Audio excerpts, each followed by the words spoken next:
नमस्कार, प्रणाम। मैं सोनल आप लोगों का स्वागत करती हूँ अपने YouTube channel Bihari Sonal classic में। तो ये करवा चौथ की वीडियो, और सुबह सुबह मैं नहा धोकर सिर्फ सिंदूर और सिंपल बिंदी लगाकर अपनी सरगी करने बैठ गई हूँ।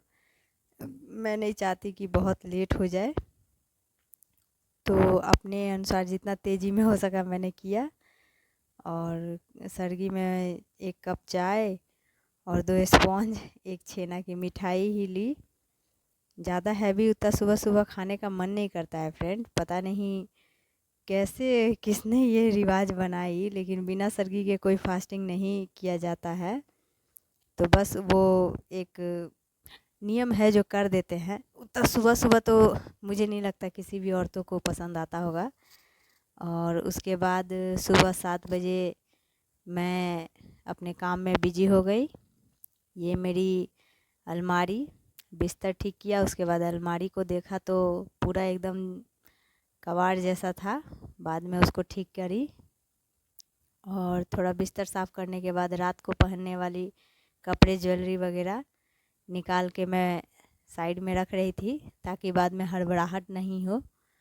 और वो काम करने के बाद मैं किचन में आ गई, किचन क्लीनिंग करने।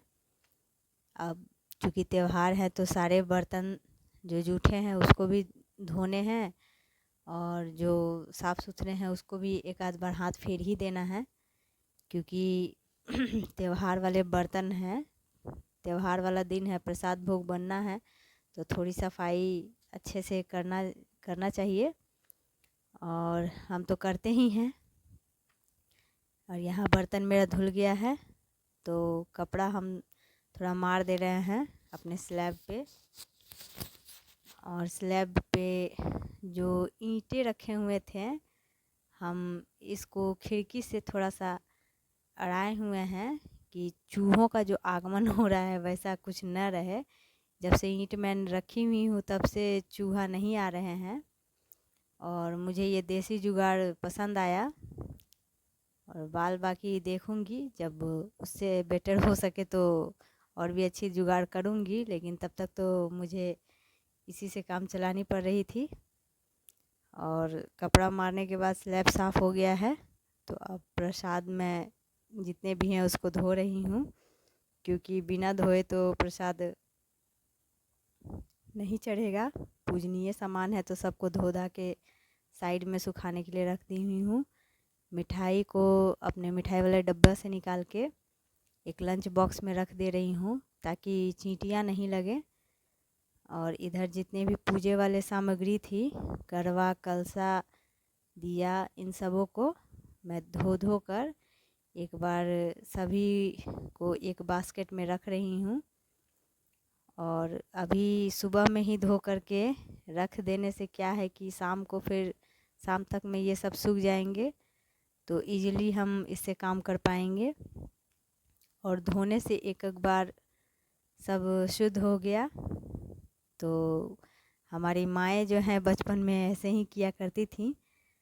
छठ पूजा में हम लोग देखते थे, और वही चीज़ देखते आए हैं। तो पूजा में जितना लगता है कि जितना भी सामान धो धा दो उतना ही कम है, शुद्ध सामान को रखना चाहिए। और मैं ले जा रही हूँ धूप में दिखाने। और ये धूप में मैं स्टूल पे रख दी हुई हूँ। स्टूल को भी मैंने अच्छे से धो पोंछ के तब फल को रखा था वहाँ पे।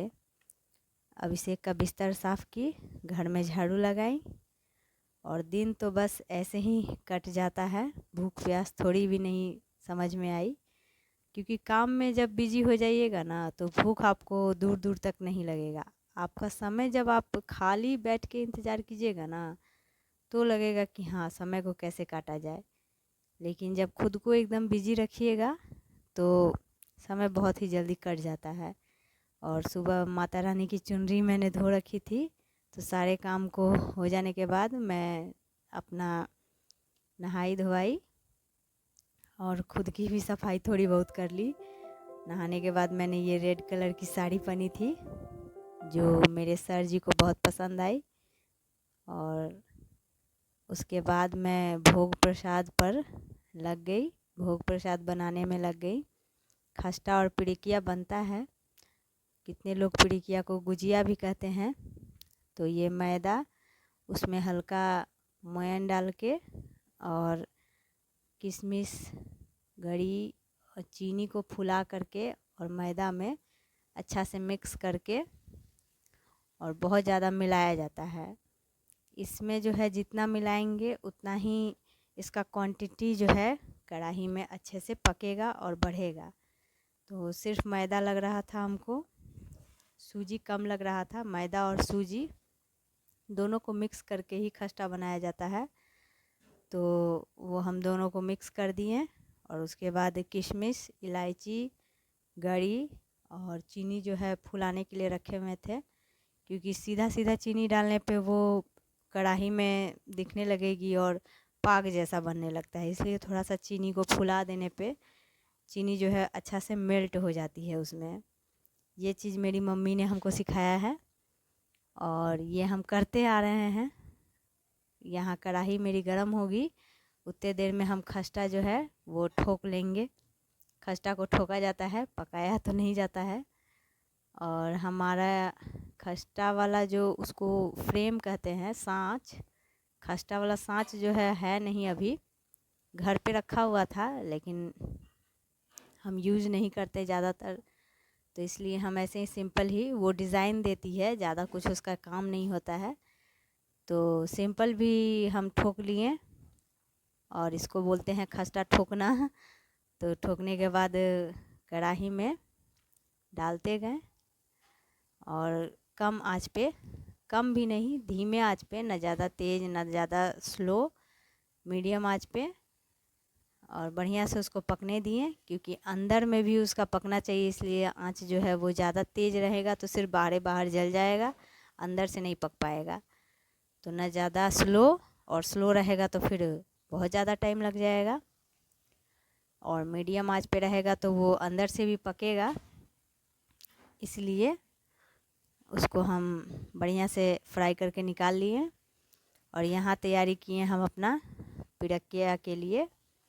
तो पहले उसको पूरी की तरह बेल बेल के एक साइड रख लिए, उसके बाद भर दिए।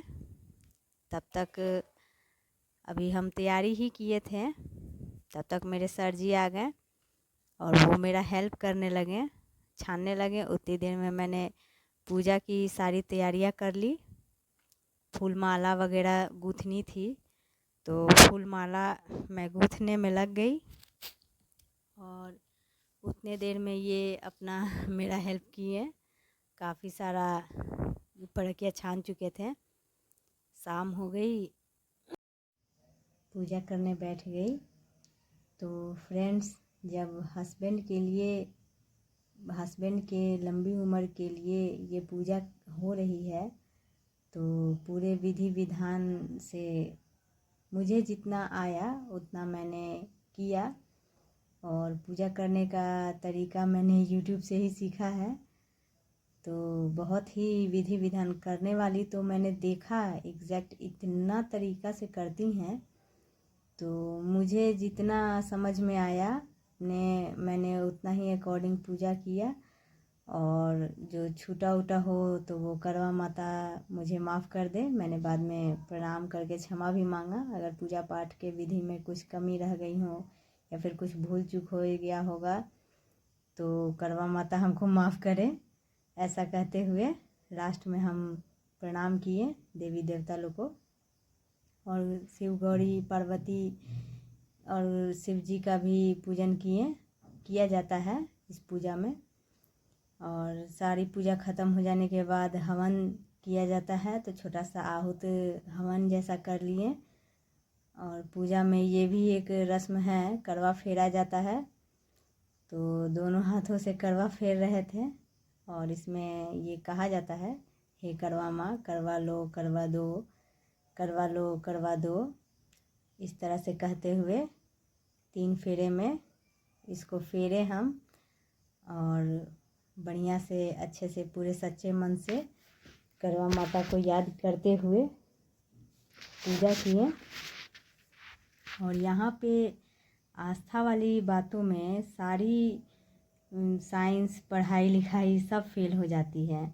यहाँ पे तो हम लोग एकदम से नए दुनिया में आते हैं और लगता है कि हाँ कोई तो है जो हमें सुनता है, कोई तो है जो हमारे ऊपर एकदम अपना दया दृष्टि दिखाया हुआ है। तो यहाँ पे सब फेल हो जाता है, उनके आगू किसी का नहीं चलता है। और थोड़ी देर इंतज़ार करने के बाद चांद उग गया, तो छत पे गए, चंद्र पूजन किए, चंद्र को अर्घ दिए। और अर्घ देते में थोड़ी लाइट्स की कमी हो गई थी, ये अभिषेक शूटिंग किया है। तो अब नेक्स्ट टाइम हम कोशिश करेंगे आप लोगों के लिए जितनी भी कमी रह गई हैं उसको हम पूरा कर सकें। ये मैं चंद्रदेव को अर्घ दे रही हूँ एक जल वाली करवा से। और अब मैं चंद्रदेव की पूजा कर चुकी थी और अर्घ दे रही थी। और अब मैं पति पूजन होता है तो पति की पूजा करूँगी। और बहुत ही मीठा रिश्ता हो जाता है ये सारा करने से। ऐसे तो सभी लोग करते हैं लेकिन हंसी आ रही थी उस समय। ये पूजा चौथ तो हम लोग करते थे, ये छलनी से देखना, चांद से देखना, ये नया एक तरीका था करने का। और ये करने पे बड़ा ही हंसी आता है अपने आप। और रिश्ता जो है पति पत्नी में और ज़्यादा मीठा हो जाता है। एक्चुअली देखा जाए तो ये कारण यही है, कहा तो इसी को जाया जाएगा कि पति पत्नी का रिश्ता जो है और भी प्रगाढ़ हो जाता है इन सब त्योहारों से। तो अच्छा लगता है इन पूजे में चांद को देखें, पति को देखें। और ये मेरा दिया जो है भारीपन के मारे गिर रहा था, इसीलिए हमको पकड़ के इनको देखना पड़ा। तो इधर मैं पूजा करी, पतिदेव की आशीर्वाद लिए, प्रणाम किए, पतिदेव आशीर्वाद दिए और अपने हाथों से मेरा व्रत खुलवाएं। हम भी खिलाएं उनको, वो हमको खिलाएं। तो और उसके बाद फाइनली पानी पिए, बहुत ही ज़्यादा। तब तक मैं एकदम से भूख के मारे हालत ख़राब हो जाती है। दिन भर में काम किए, उसके बाद रात को खाना खाएं। ये हमारा आज वीडियो कैसा लगा आप लोगों को ज़रूर बताइएगा। तब तक के लिए नमस्कार, खुश रहिए, स्वस्थ रहिए।